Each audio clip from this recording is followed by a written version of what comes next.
Hello दोस्तों, नमस्कार। आइए स्टार्ट करते हैं 1 दिसंबर का एडिटोरियल। टाइटल आपको दिया है अ लॉट एट स्टेक। यहाँ एट स्टेक जो दे रखा है इसका मतलब होता है एट रिस्क। ठीक है, इसका मतलब खतरे में।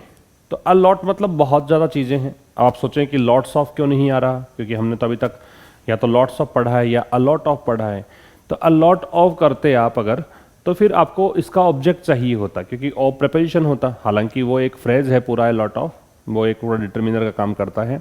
लेकिन आप अब जब ऑफ लगाओगे तो उसके बाद आपको ऑब्जेक्ट चाहिए होगा, जबकि यहाँ पे ऑब्जेक्ट है नहीं, इसलिए ऑफ की आवश्यकता नहीं है। तो अ लॉट का मतलब ही निकालना है आपको, क्या, बहुत ज़्यादा। और बहुत ज़्यादा क्या है, खतरे में है। बहुत कुछ चीज़ें हैं जो स्टेक पर है, खतरे पर है।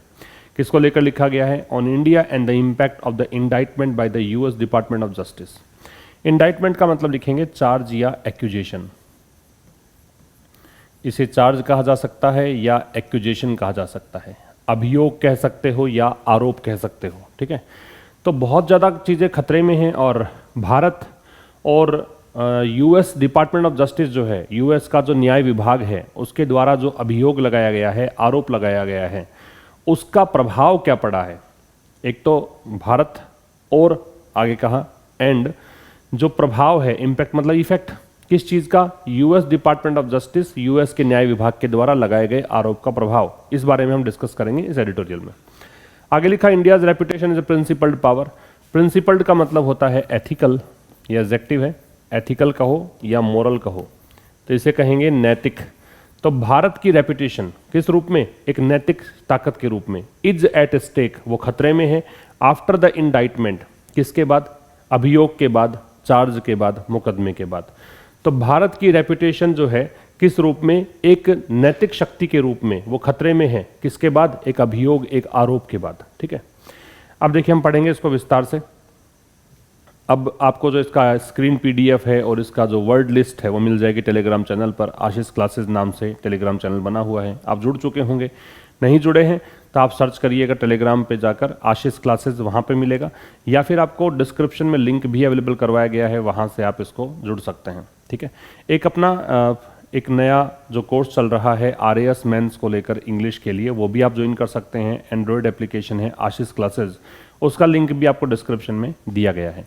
वहाँ पर आरएएस मेंस के विद्यार्थियों के लिए वो कोर्स एक्सक्लूसिवली उपलब्ध करवाया गया है। बाकी अगर आप कोई ऐसे एग्जाम की तैयारी करते हैं जहाँ पे आपसे ट्रांसलेशन पूछते हैं, जहाँ से आपसे letter writing, precis writing, elaboration, paragraph writing, ये सब पूछते हैं, तो उन सब के लिए वो उपयोगी है। उसके डेमो वीडियोस भी उपलब्ध हैं, है ना। वहाँ पे जो भी पढ़ाएंगे उसका पीडीएफ भी आपको उपलब्ध हो जाएगा, तो वो कोर्स भी आप ज्वाइन कर सकते हैं। तो देखिए इसको विस्तार से पढ़ते हैं। The impact of the 15 page indictment filed by the US department of justice. प्रभाव किसका है वो दे रखा है, तो इसलिए द का प्रयोग है। प्रभाव यहाँ पे दे रखा है कि किसका है, ऑफ लगाकर। तो 15 पेज का जो एक अभियोग या आरोप लगाया गया है, जो दायर किया गया है यूएस के न्याय विभाग के द्वारा, किसके खिलाफ? Against an Indian national. देखिए नेशनल के दो मतलब होते हैं। एक नेशनल का मतलब होता है राष्ट्रीय, और यहाँ पे नेशनल का मतलब है सिटीजन, एक भारतीय नागरिक के खिलाफ। ठीक है, सिटीजन इसका मतलब है। बिलीव्ड टू बी डायरेक्टेड, तो ऐसा विश्वास किया जा रहा है कि ये जो एक प्रभाव है इस चीज का, इसको डायरेक्ट किया गया है, निर्देशित किया गया है by an Indian government official. किसके द्वारा? एक भारतीय सरकारी अधिकारी के द्वारा। For attempting an assassination plot, और किस लिए? ये इसलिए किया गया है कि उस व्यक्ति ने अटेम्प्ट किया है, प्रयास किया है। किसका? असैसिनेशन, ये होता है राजनीतिक कारणों से हत्या। असैसिनेशन का मतलब क्या है? राजनीतिक कारणों से हत्या। इसकी स्पेलिंग भी इंपॉर्टेंट है, याद रखिए। प्लॉट मतलब षड्यंत्र, प्लॉट को हम बोलते हैं कॉन्स्पिरेसी, षड्यंत्र। Against US based Khalistani separatist Gurpatwant Singh Pannu. तो ये US based Khalistani separatist, Khalistani अलगाववादी पन्नू जो है, इसके खिलाफ एक असैसिनेशन प्लॉट का प्रयास इसने किया। Is likely to be felt in more than just the US and India. तो इस चीज की संभावना है, लाइकली टू का मतलब होता है पॉसिबल है, कि इसको महसूस किया जाएगा। बी फेल्ट है वो पैसिव हो गया, बी के साथ थर्ड फॉर्म। इसको महसूस किया जाएगा इन मोर देन, इससे भी कहीं ज्यादा, भारत और यूएस से भी कहीं ज्यादा इसको महसूस किया जाएगा। फिर समझिए क्या महसूस किया जाएगा? इम्पैक्ट। तो सीधा सीधा तो ये है कि जो इम्पैक्ट है उस इम्पैक्ट को महसूस किया जाएगा, उस प्रभाव को महसूस किया जाएगा, इससे भी कहीं ज्यादा। किससे कहीं ज्यादा? यूएस और इंडिया से भी कहीं ज्यादा। ठीक है। बीच में कहा कि इम्पैक्ट है किसका, 15 पेज की जो एक चार्जशीट यहाँ पे एक जो आरोप लगाया है 15 पेज का, किसके द्वारा, यूएस के न्याय विभाग के द्वारा, किसके खिलाफ, एक भारतीय नागरिक के खिलाफ।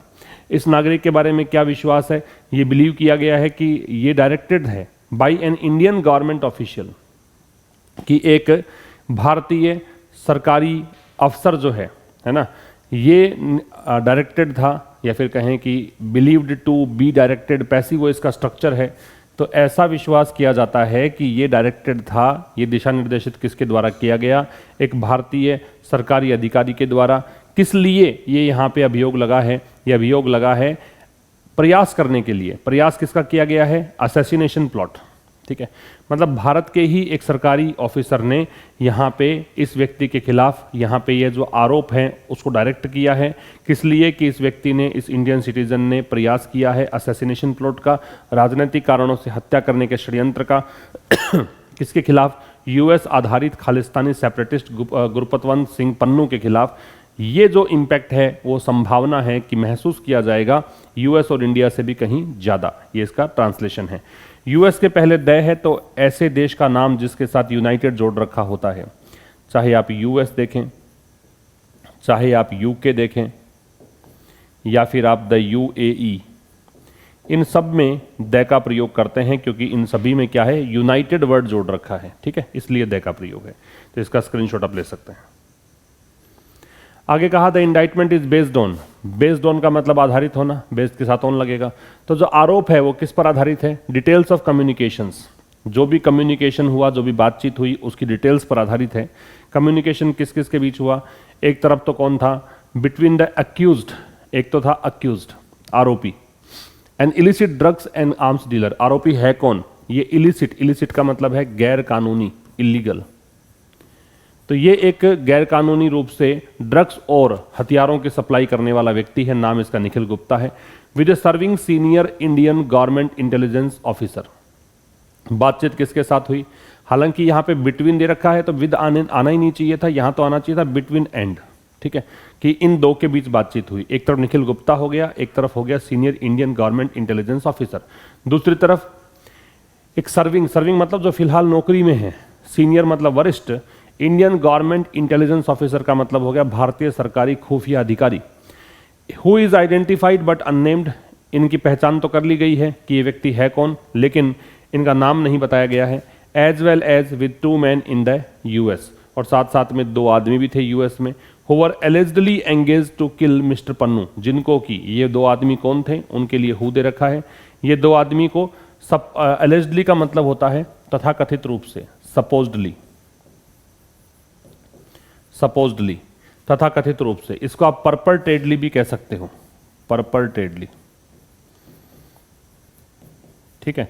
तो तथाकथित रूप से एंगेज्ड किए गए, एंगेज का मतलब है टू गिव वर्क, काम देना। एंगेज का मतलब क्या होता है, किसी को कोई काम देना। तो इनको काम दिया गया, क्या काम दिया गया, पन्नू को मारने का काम दिया गया, ठीक है। ये पैसिव है, वर्क के साथ थर्ड फॉर्म दे रखी है, एलिजिडली यहाँ पे एडवर्ब है। तो जो आरोप है वो आधारित है किस पर, बातचीत पर आधारित है। ये बातचीत किस किस के बीच में की गई, एक तो निखिल गुप्ता के बारे में बताया कि ये एक इलिसिट ड्रग्स और आर्म्स डीलर है, ठीक है, गैरकानूनी तरीके से, अवैध तरीके से हथियार बेचता है और ड्रग्स यहाँ पे डील मतलब सप्लाई करता है। साथ में एक सर्विंग मतलब जो नौकरी में है, senior Indian government intelligence officer है। इन दोनों की बातचीत जो कि आइडेंटिफाइड तो है लेकिन यहाँ पे क्या है, अननेम्ड है। साथ में 2 आदमी भी हैं यूएस के जो कि तथाकथित रूप से एंगेज थे, किसके लिए एंगेज किए गए थे, पन्नू को मारने के लिए। इनका स्क्रीनशॉट लीजिए। आगे कहा the twist in the tale, tale का मतलब स्टोरी होता है, ट्विस्ट का मतलब होता है अनएक्सपेक्टेड चेंज, ट्विस्ट का मतलब अनएक्सपेक्टेड चेंज। तो ये जो कहानी में बदलाव, मतलब ऐसा बदलाव जो अनापेक्षित हो, जिसकी अपेक्षा नहीं की गई हो, उसे बोलते हैं ट्विस्ट। तो ट्विस्ट इन द टेल तो कहानी में बदलाव। Unreported on so far in the US, जो अभी तक अनरिपोर्टेड है, जिसके बारे में कोई रिपोर्ट नहीं दी गई है। सो फार मतलब अब तक, इन द यूएस मतलब यूएस में, और कनाडा, कनाडा में। तो कहानी में ट्विस्ट कहाँ से आता है, जिसके बारे में कोई रिपोर्ट अभी तक नहीं दी गई है, न कनाडा में न ही यूएस में। इज दैट, वो ये है the two US based man were working for US law enforcement, कि जो दो यूएस आधारित मतलब यूएस के जो आदमी थे वो काम कर रहे थे, ये वर वर्किंग इसकी वर्ब हो गई, पास्ट कंटिन्यूअस हो गया, किसके लिए? यूएस लॉ एनफोर्समेंट के लिए, यूएस कानून प्रवर्तन के लिए, कानून लागू करने वाली जो एजेंसी होती है उसको लॉ एनफोर्समेंट एजेंसी हम बोलते हैं। तो कह रहा कहानी में बदलाव, इज दैट, सीधा सीधा अगर आप इसको छोड़ देंगे अनरिपोर्टेड से लेकर यूएस तक या कनाडा तक, तो आपको समझ में आएगा कि ये ट्विस्ट की वर्ब दे रखी है इज, ठीक है। तो कहानी में बदलाव क्या है? वो ये है कि दो जो यूएस बेस्ड मैन थे, ये मैन का प्लूरल है मेन, MAN होता है उसका प्रोनाउंसिएशन होता है मैन, MEN होता है उसका प्रोनाउंसिएशन होता है मेन। तो जो दो व्यक्ति थे यूएस बेस्ड, वो काम कर रहे थे यूएस लॉ एनफोर्समेंट के लिए, मेकिंग इट क्लियर, इस बात को स्पष्ट करते हुए that American agents have been following the investigation since at least में, कि अमेरिका के एजेंट्स जो हैं वो इस इन्वेस्टिगेशन को फॉलो कर रहे थे, इस जांच पड़ताल को फॉलो कर रहे थे। कब से? सिंस एट लीस्ट में, कम से कम मई के महीने से, ठीक है। अच्छा, सिंस या 4+ टाइम जब भी आप देखते हो, ये सिंस के साथ टाइम दे रखा है, जब भी आपको 4 या सिंस के साथ टाइम दिखे तो एक बात सर्टेन मानिए कि वहाँ पे आपको परफेक्टिव एस्पेक्ट जरूर मिलेगा, परफेक्ट मिलेगा, चाहे वो केवल परफेक्ट हो या हो सकता है परफेक्ट कंटिन्यूअस हो, जरूर मिलेगा। तो यहाँ पे हैव बीन फॉलोइंग दे रखा है, ये प्रेजेंट परफेक्ट कंटिन्यूअस इसी कारण से है क्योंकि सिंस के साथ में टाइम दे रखा है। मेकिंग जो दे रखा है आपको, ये प्रेजेंट पार्टिसिपल का काम कर रहा है। प्रेजेंट पार्टिसिपल का काम एक्चुअल में ये हो रहा है कि दो काम साथ साथ में हो रहे हैं, सिमल्टेनियस एक्शंस हैं, और दो काम जब साथ में हो उनमें से एक काम ऐसा करते हुए ये मीनिंग देता हो तो वहाँ पे हम ING लगाते हैं। फिर समझिए, तो कहानी में मोड़ कहाँ आता है? मोड़ यहाँ आया कि जो यूएस बेस्ड दो आदमी थे वो यूएस लॉ एनफोर्समेंट के लिए काम कर रहे थे। इस बात को ये स्पष्ट करती है बात कि अमेरिकन एजेंट्स जो है वो इस इन्वेस्टिगेशन को, कौन सी इन्वेस्टिगेशन? पन्नू की हत्या वाला केस जो है उसकी इन्वेस्टिगेशन। तो समझ में आ रहा है कि कौन सी इन्वेस्टिगेशन है, तो दैका प्रयोग है। तो ये लोग इन्वेस्टिगेशन को फॉलो कर रहे थे कम से कम मई के महीने से। There have been meetings between the US president Joseph Biden and prime minister Narendra Modi. तो मीटिंग्स हुई हैं। देयर से जब स्टार्ट करोगे तो इन्वर्जन लगेगा। देयर का जो वर्ड कैटेगरी है वो एडवर्ब है यहाँ पे, ठीक है। तो देयर से जब स्टार्ट करोगे तो क्या होगा? इन्वर्जन। ये आपकी वर्ब लग रही है, ये आपका सब्जेक्ट है। सब्जेक्ट बाद में आता है, वर्ब पहले आती है, इसे ही हम क्या बोलते हैं? इन्वर्जन। तो मीटिंग्स हुई हैं किस किस के बीच में? यूएस के राष्ट्रपति जोसेफ बाइडेन और प्रधानमंत्री नरेंद्र मोदी के बीच। बिटवीन के साथ में एंड लगाते हैं, ये एंड आ गया। Other senior officials have met too, कुछ बाकी के वरिष्ठ अधिकारी हैं वो भी मिले हैं, ठीक है। अदर जनरली, अदर जो है वो प्लूरल नाउन के पहले आता है, ये नाउन प्लूरल है। ऑफिशियल्स मतलब ऑफिसर्स, ठीक है। और प्लूरल नाउन के पहले क्या लगता है? आपको अदर लगाना पड़ता है। अगर सिंगुलर नाउन होती है तो क्या लगाते हैं? अनदर लगाते हैं। सिंगुलर से पहले अनदर और प्लूरल से पहले अदर, ये ध्यान रखेंगे आप। टू जो है ये एडवर्ब है, ये स्ट्रेस डालने के लिए आता है। तो दो अधिकारियों की मीटिंग भी हुई है, ठीक है। हालांकि ये टू जो है आना कहाँ चाहिए था? टू आना चाहिए था अदर सीनियर ऑफिशियल्स टू। ये टू लगता है उस शब्द के ठीक बाद में जिस पर एम्फेसाइज करना होता है, जिस पर जोर देना होता है। तो ये टू की पोजीशन यहाँ गलत है, इस टू को उठा के वहाँ रखना चाहिए था ऑफिशियल्स के बाद में। तो कुछ सीनियर अधिकारी भी यहाँ पे मिले हैं। सिंस देन मतलब तब से, ये हो गया इसका स्क्रीनशॉट ले सकते हैं।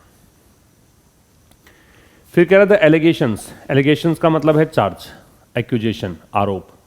Raise troubling questions. रेज मतलब रेज ट्रांजिटिव वर्ब है ना। रेज का मतलब उठाना। इसके बाद ऑब्जेक्ट लगता है। ट्रबलिंग क्वेश्चंस इसका ऑब्जेक्ट है। जिसमें क्वेश्चंस है वो नाउन है और ट्रबलिंग है वो क्या है? एडजेक्टिव है। तो एलिगेशंस रेज ट्रबलिंग क्वेश्चंस। तो जो आरोप हैं वो यहाँ बड़े मुश्किल प्रश्न उठाते हैं। क्वेश्चंस कैसे? ट्रबल करने वाले, परेशान करने वाले क्वेश्चंस यहाँ खड़े करते हैं ये आरोप। About how much was shared between the two countries. किस बारे में? कि कितना कुछ साझा किया गया था, शेयर किया गया था। ये पैसिव वॉइस हो गया। किसमें? दोनों देशों के बीच, भारत और यूएस के बीच। And whether the Modi government, और क्या मोदी सरकार, which had been outraged. Outrage का मतलब होता है एनरेज, गुस्सा दिलाना, या फिर इसे कहोगे इन्फ्यूरिएट, गुस्सा दिलाना। तो क्या मोदी सरकार, जिसे गुस्सा दिलाया गया था सिमिलर एलिगेशन से, ऐसे ही आरोप लगाए गए थे इस सरकार पर, है ना, ऐसे ही आरोप लगाए गए थे कनाडा के प्रधानमंत्री ट्रूडो के द्वारा। तो उस समय जो ट्रूडो ने जो आरोप लगाए थे, भारत सरकार जो नाराज हो गई थी, क्या ये जो आरोप थे, has been less than honest about what it knows, तो क्या कह रहा है कि क्या मोदी सरकार जो है हैज़ बीन रही है लेस देन ऑनेस्ट, क्या ये कम ईमानदार रही है, अबाउट व्हाट इट नोज, उस बारे में जो ये जानती है, इट यहाँ पे मोदी सरकार के लिए आ रहा है, नोज है वो यहाँ पे इसकी वर्ब है, ठीक है। फिर समझिए, एलिगेशंस की वर्ब है रेज, एलिगेशंस यहाँ सब्जेक्ट है, इसकी वर्ब है रेज, तो एलिगेशंस रेज हो गई वर्ब, ट्रबलिंग क्वेश्चंस हो गया ऑब्जेक्ट। बाकी हम बात करें कि एक वर्ड की तो डिटर्मिनर है, डिटर्मिनर मतलब नाउन है, ये वर्ब है, ये एडजेक्टिव है, ये नाउन है, ठीक है। अबाउट फिर प्रेपोजिशन है, हाउ मच है उसकी वर्ब दे रखी है वॉज शेयर्ड।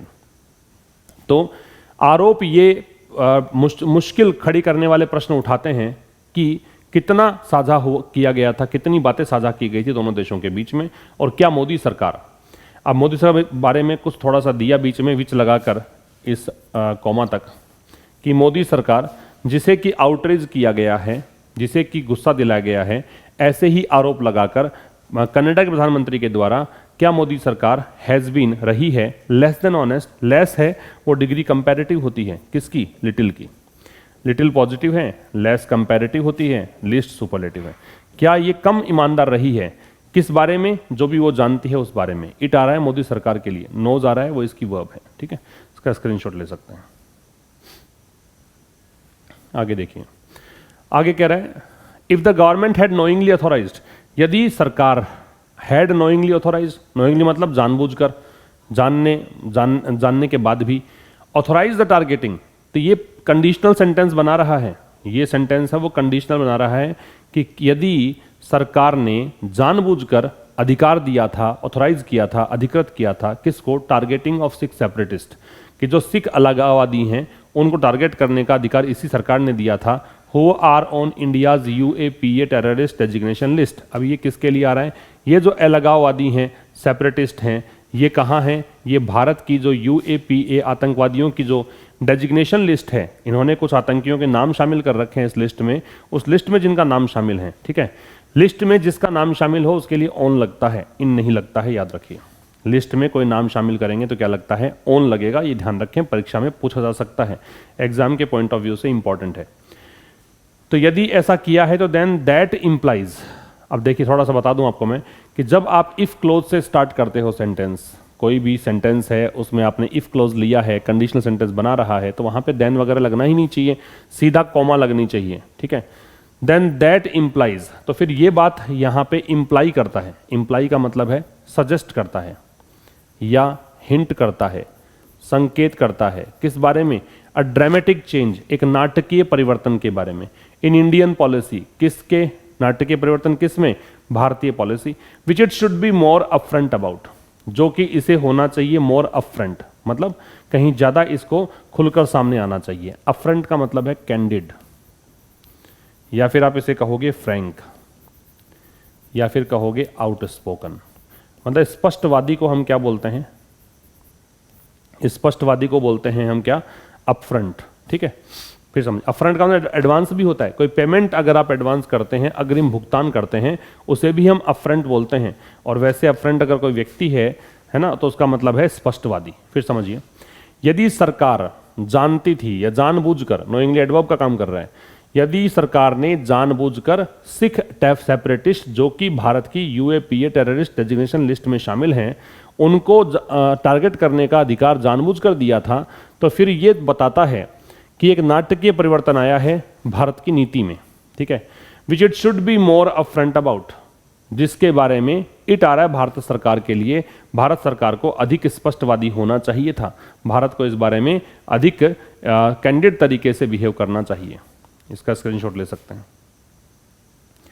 फिर कह रहा है top officials had no inkling, inkling का मतलब होता है इसका मतलब आभास मानिए, एक प्रकार की फीलिंग मानिए कोई चीज के बारे में, तो इसको आप रियलाइजेशन या फीलिंग। तो यदि टॉप ऑफिशियल जो वरिष्ठ अधिकारी हैं उनको कोई आभास नहीं था किसके बारे में, प्लॉट्स के बारे में, षड्यंत्र के बारे में। And as the ministry of external affairs has stated, और जिस प्रकार से जो विदेश मंत्रालय है, विदेश मंत्रालय को बोलते हैं मिनिस्ट्री ऑफ एक्सटर्नल अफेयर्स, इसने जैसा कि कहा है, स्टेट किया है, this is not government policy, कि ये हमारी सरकार की नीति नहीं है, ठीक है। दिस की वर्ब है इज, नॉट है वो एडवर्ब ऑफ निगेशन है गवर्नमेंट पॉलिसी है वो यहाँ पे कॉम्प्लीमेंट है और वैसे कंपाउंड नाउन है। It is also a matter of grave incompetence, तो ये बात भी गंभीर इनकम्पिटेंस की है। ग्रेव का मतलब सीरियस, इनकम्पिटेंस एंड रोग ऑफिसर्स, है ना। क्या ये मैटर किसका है? गंभीर। इनकम्पिटेंस मतलब जो असक्षम, रोग का मतलब होता है जो अनएथिकल है, जो अनैतिक है, ऑफिसर्स अधिकारी हैं। तो अगर ये कह रहा है विदेश मंत्रालय कि हमारी सरकार की नीति नहीं है ये, है ना, इनको मारने में हमारा कोई हाथ नहीं है, तो फिर जो रोग ऑफिसर्स हैं, इनकम्पिटेंस ऑफिसर्स हैं, उनका गंभीर मतलब मुद्दा है ये। फिर समझिए, यदि टॉप ऑफिशियल्स के को कोई यहाँ पे संकेत नहीं था, कोई इनको आभास नहीं था किस बारे में, षड्यंत्रों के बारे में, और यदि मिनिस्ट्री ऑफ एक्सटर्नल अफेयर्स ने ये कहा है कि ये गवर्नमेंट की पॉलिसी नहीं है, तो फिर ये भी एक गंभीर किसका विषय है? इनकम्पिटेंस एंड रोग ऑफिसर्स का विषय है। ठीक है।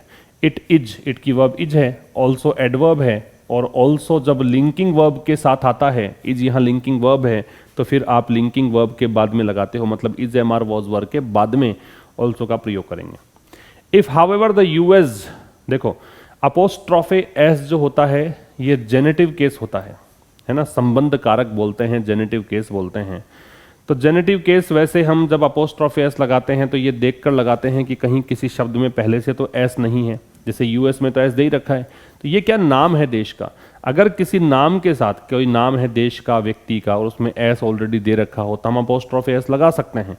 अदरवाइज हम एस नहीं लगाते हैं, केवल अपोस्ट्रोफे ही लगाते हैं, क्योंकि वो एस तो दे रखा होता है, लेकिन नाम में ऐसा नहीं है, अपोस्ट्रोफे के साथ एस को लगाया जा सकता है। तो if however the US and Canada's allegations are unfounded, unfounded का मतलब है बेसलेस, आधारहीन, तथ्यहीन, बेसलेस कह सकते हो। फिर भी हाउएवर जो है वो कॉन्ट्राडिक्टरी स्टेटमेंट डिनोट करने के लिए आता है, विरोधाभासी स्टेटमेंट को कनेक्ट करने के लिए आता है।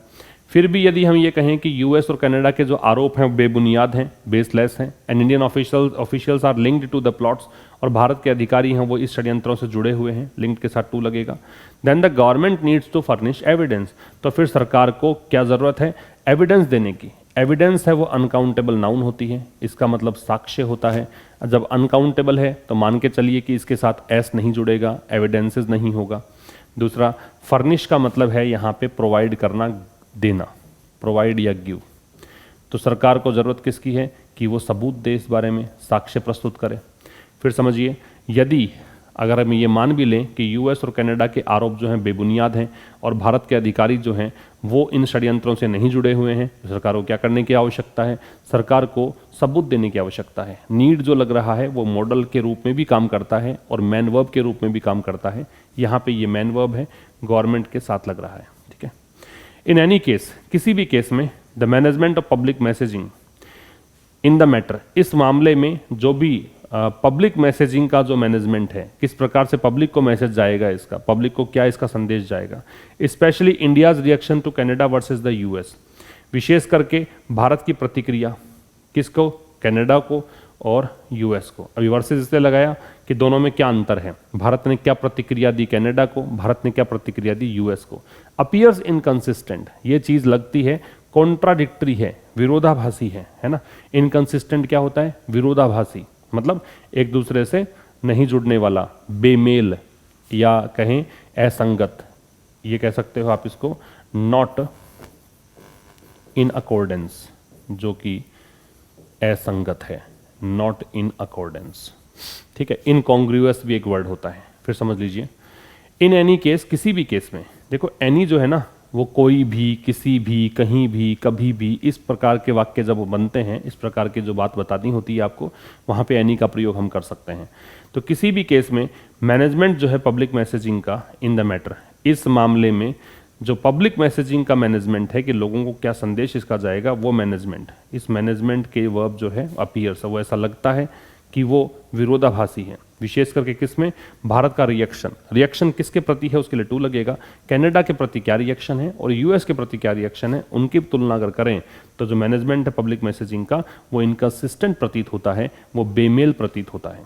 ठीक है। ये था आज के इस एडिटोरियल में।